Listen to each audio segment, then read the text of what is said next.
I froze in the doorway. There she was, my sister, spinning slowly in my wedding dress, the hem brushing the carpet, the lace straining against her curves. Grandma's diamond earrings, family heirlooms promised to me since childhood, glittered from her ears like stolen light. Mom whispered behind me, "Let her feel special, just for a moment." But my voice was cold steel. "Take it off, or I'll cancel the wedding." She laughed, twirling once more. Then she saw my face, and her laughter died. My sister Hannah was always the golden child, pretty, reckless, adored for things she never earned. I was the steady one, the planner, the fixer, the quiet shadow making sure our family didn't collapse under her chaos. Even when we were kids, I watched her steal. Toys, attention, later boyfriends, always with the same innocent smile. And Mom always made excuses. "She doesn't mean it, she just wants to feel included. She looks up to you." I told myself it didn't matter, that one day I'd have something she couldn't touch. I thought that would be my wedding. It began small. A pause when I mentioned venues. A comment from her about how white makes me look incredible. Then the texts. I saw her phone light up one night at dinner, my fiancé's name on her screen. I didn't react, not then. I let her believe her little performance was invisible. But the late-night messages grew longer. His laughter at things I hadn't said. Her perfume lingering on his jacket. The final proof came when I borrowed her car and found a receipt shoved under the seat. A hotel, 2 glasses of wine, 1 bed. My heart didn't break. It calcified. I didn't scream. I didn't cry. I didn't beg. I planned. If betrayal was her game, then exposure would be mine. I gathered proof carefully. Emails, screenshots, security footage from the hotel lobby.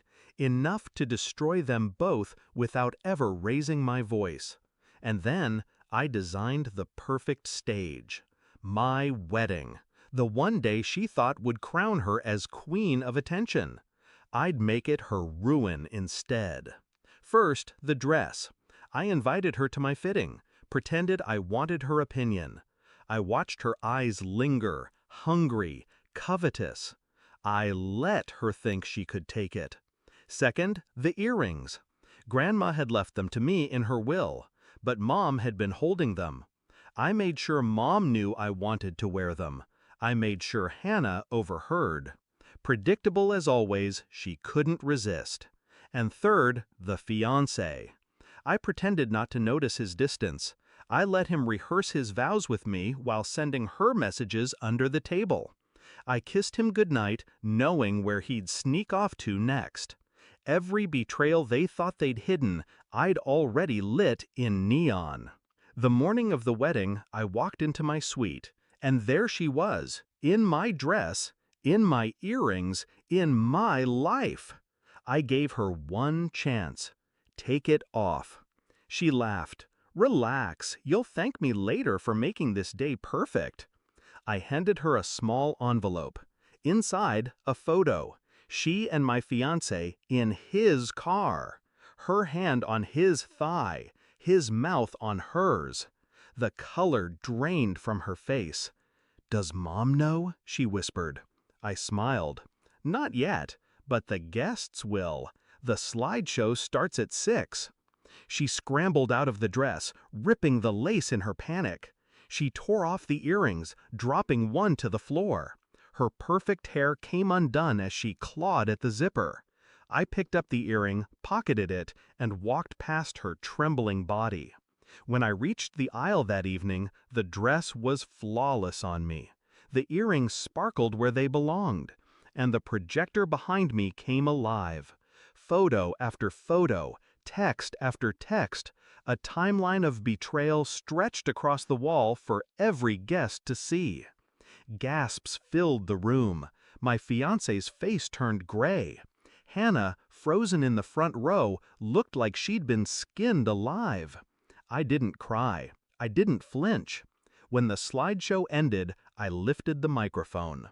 There will be no wedding today, but there will be honesty. And I walked out. By midnight, the story was everywhere. Family, friends, colleagues, all of them saw exactly who Hannah was, who he was. She moved out of state within a week, unable to face the wreckage. He tried to call me, begged me for forgiveness. I never answered.